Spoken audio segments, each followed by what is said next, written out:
आज के इस वीडियो के लेक्चर में हम आपको बताएंगे रिलेशन। ठीक है, तो रिलेशन क्या होता है ये बताएंगे। तो आइए देखते हैं हम कि रिलेशन क्या चीज़ होता है। ठीक है, तो इसमें हम क्या करेंगे, हमने आपको बताया था कार्टेशियन प्रोडक्ट। ठीक है, तो सेट कोई सेट मान लीजिए आपका है 1 2 3 4 एंड 5 एंड सेट बी जो आपका है वो 2 4 6 8 एंड 10 है। ठीक है, जब हम ए क्रॉस बी निकालते हैं तो हमें क्या मिलता है, एक हम मिलेगा ऐसे मिलेगा। ठीक है, 1 2 मिलेगा एंड 1 4 1 6। ठीक है, 1 4 1 6 एंड 1 8 एंड 1 10। ठीक है, ये सब एलिमेंट्स इस तरह मिलेंगे। इस प्रकार 2 के साथ भी। ठीक है, इस प्रकार आप 2 के साथ देखेंगे तो 2 के साथ क्या होगा, 2 के साथ 2 एंड 2 के साथ 4, उसके बाद आपका 2 के साथ 6 मिलेगा, 2 के साथ 8। ठीक है, इसके बाद 2 के साथ 10। इस प्रकार से हम निकालेंगे तो और एलिमेंट्स मिलेंगे। ठीक है, इस प्रकार से निकालेंगे तो और एलिमेंट्स 3 के साथ निकालेंगे, 4 5 6 सब के साथ हम क्या कहेंगे, कार्टेशियन प्रोडक्ट। अब इसमें से हम कोई ले लेते हैं इसका जो उपसमुच्चय बनेंगे। ठीक है, इसके जो उपसमुच्चय बनेंगे मतलब इसके जो सबसेट होंगे वो क्या कहलाएंगे, ए क्रॉस बी में, और इसे बी में क्या कहलाता है, वो रिलेशन कहलाता है। ठीक है, तो इसमें जैसे हमने कोई ले लिया आर इक्वल टू कोई सेट ले लिया 1 2 1 4 एंड 1 6। ठीक है, ये ले लिया हमने, तो ये R1 क्या है, ए से बी में रिलेशन है। ठीक है, ये क्या कहलाता है कि ए से बी में रिलेशन। जैसे हमने R2 ले लिया, R2 में हमने 1 4 ले लिया, 2 4 ले लिया। ठीक है, एंड 3 4 ले लिया। तो ये सब क्या है, ए से बी में रिलेशन है, क्योंकि इनका जो प्रत्येक एलिमेंट्स है सेट ए से एंड सेकंड एलिमेंट्स बी से लिया गया है। ठीक है, तो यानी कि ये हम क्या कहेंगे कि R1 R2 क्या है, ए से बी में रिलेशन है, ए से बी में क्या है, एक संबंध कहलाता है। तो जो हम सेट ए लेते हैं एंड सेट बी, उनका जो हम क्रॉस मतलब कार्टेशियन प्रोडक्ट कराते हैं तो उसमें जो आपका एक सेट का निर्माण होगा। तो जो सेट का निर्माण होता है उसका जो उपसमुच्चय सबसेट होते हैं, ठीक है, उसके जो सबसेट होते हैं वो प्रत्येक सबसेट क्या कहलाते हैं, ए से बी में संबंध कहलाते हैं। ठीक है, तो इसकी डिफिनेशन हम लिखना चाहे तो लिख सकते हैं कि समुच्चय ए और बी के लिए, ए क्रॉस और बी के सभी संभव उपसमुच्चय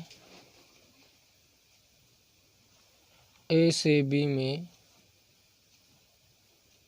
संबंध कहलाते हैं, ए से बी में संबंध कहलाते हैं। ठीक है, ये जो एक क्रॉस बी के सभी संभव समुच्चय होंगे वो क्या कहलाएंगे, ए से बी में संबंध कहलाएंगे। ठीक है, अर्थात तुम्हारा क्या लिख सकते हैं, R is subset of A cross B, A से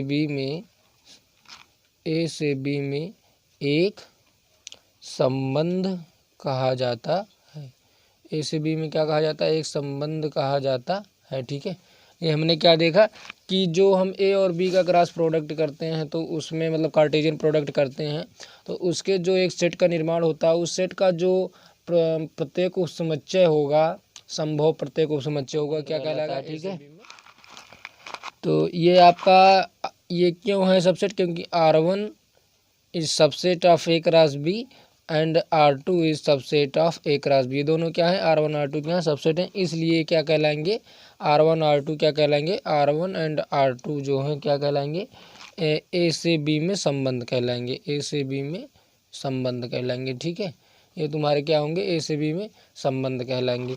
लेकिन हम एक सेट और लेते हैं R3 लेंगे तो इसमें मान लीजिए कि 1 4 एंड 1 7 एंड आपका ये हुआ 2 8। ठीक है, एंड R4 ले लेते हैं, आपका R4 लेते हैं 6 8 एंड 5 6। ठीक है, 6 8 एंड 5 6। तो अब हम ये देखते हैं कि इसमें आया आपका 4 एंड इसमें आया, देखिए इसमें 4, इसमें क्या आया 7। तो ये जो 7 है ये आपका बी से आना चाहिए, लेकिन बी में देखिए तो सेट बी में जो था आपका 7 नहीं था। ठीक है, सेट बी आपका था, सेट बी था आपका 2 4 6, 8 एंड 10 था, ठीक है। तो इसमें क्या है, सेट बी में जो है आपका 7 नहीं है, तो हम कह सकते हैं कि ये R3 जो है, R3 क्या है, R3 संबंध नहीं है, ठीक है। एंड इसमें देखिए 8 आ रहा है, 8 भी इसमें है, लेकिन पहले वाले में आपका यहाँ 6 आ रहा है, तो पहले वाले सेट ए में जो 6 नहीं है, क्योंकि सेट ए जो है आपका 1 2 3 4 एंड 5 है, ठीक है, ये आपका सेट ए है। तो हम कह सकते हैं कि R3 एंड R4 संबंध नहीं है, तो इसे हम कहते हैं कि R3 एंड R4 ए से बी में संबंध नहीं है, ठीक है, संबंध नहीं है, क्योंकि R3, ठीक है, क्योंकि R3 is not subset A cross B, चूँकि 7 does not belongs to B, ठीक है। एंड R4 जो है आपका does not subset of A cross B, is not subset of A cross B, चूँकि क्या आपका है ये, चूँकि 6 does not belongs to A, ठीक है, क्योंकि 6 जो होता है ए में बिलोंग्स नहीं कर रहा है, इसलिए आपका ये जो कहलाएगा सेट नहीं कहलाएगा। तो आप लोग इस प्रकार से समझ सकते हैं कि संबंध क्या होता है। संबंध जो हम A cross B, set A and set B लेते हैं, उसका जो हम कार्टेशियन प्रोडक्ट कराते हैं, तो उससे हमका एक सेट का निर्माण होता है। समुच्चय होंगे वो क्या कहलाएंगे, ए से बी में संबंध कहलाएंगे, बस इतना है आपका संबंध। तो कोई सेट ए एंड बी दिया तो ए से बी में हम संबंध को इस प्रकार से फाइंड कर सकते हैं, ठीक है। तो आइए हम कुछ रिमार्क्स नोट करते हैं, ठीक है। तो नोट कर रिमार्क देखिए, फर्स्ट हम लिखेंगे कि रिमार्क में नोट कीजिए, फर्स्ट हम लिखते हैं कि 5 is subset of A cross B, 5 जो होगा सबसेट होगा ए क्रॉस बी, रिक्त संबंध कहलाता है, ठीक है। अगर 5 ए क्रॉस बी में रहेगा, ठीक है, ये 5 जो होता है रहेगा, ठीक है, ए क्रॉस बी में, तो ये क्या कहलाता है, रिक्त संबंध कहलाता है, ठीक है। तुम्हारा क्या कहलाएगा, रिक्त संबंध कहलाएगा। एंड सेकंड देख लेते हैं, A cross B is subset of A cross B, ठीक है, A cross B subset of A cross B, सार्वत्रिक, ठीक है, यूनिवर्सल रिलेशन, यानी कि सार्वत्रिक संबंध या समष्टीय संबंध कहलाता है, या समष्टीय संबंध कहलाता है, ठीक है। ये तुम्हारा क्या कहलाएगा, समष्टीय संबंध कहलाएगा, ठीक है। जो एक रास बी होगा, एक ऐसा सबसेट आएगा जो कि पूरा पूरा एक रास बी हम मान सकते हैं, ठीक है। प्रत्येक समुच्चय जो होते हैं स्वयं का एक समुच्चय होते हैं, ठीक है। प्रत्येक जो सेट होता है स्वयं का एक सबसेट होता है, ये हम बताए हैं आप लोगों को। तो इस प्रकार से इसे हम क्या कहेंगे, एक रास बी को हम क्या कहलाएंगे, सार्वत्रिक समुच्चय या समष्टीय समुच्चय। अब तुम्हारा देखिए, यदि x y belongs to R हो तो इसे एक्स रिलेटेड टू वाई भी लिखा जाता है, ठीक है। इसे इस प्रकार लिखा जाता है, x y belongs to R हो तो एक्स वाई अगर बिलोंग्स आर में करता हो तो इसे हम लिख सकते हैं एक्स रिलेटेड टू वाई भी, इसे इस प्रकार जैसे हम सिंबल बनाए इस प्रकार से हम क्या सकते हैं, इसे लिखा जाता है, ठीक है। ये आप लोग समझ लीजिए, ठीक है, क्योंकि थ्योरम को प्रूव करने में आपको आसानी होगी। And x y belongs to R, अथवा हम इसे इस प्रकार से लिखेंगे, ठीक है, को x is R related, x is R related to y, x इसे क्या पढ़ेंगे, एक्स इसे क्या पढ़ेंगे, x is R related to y, ठीक है, या x is related to y under relation R, under relation R पढ़ते हैं, ठीक है। यानी कि हम इसे कह सकते हैं x is R related to y, x is R related to y, या फिर कह सकते हैं x is related to y under relation R, R relation R के तहत ये इसमें है, ठीक है। इस प्रकार भी हम इसे पढ़ सकते हैं।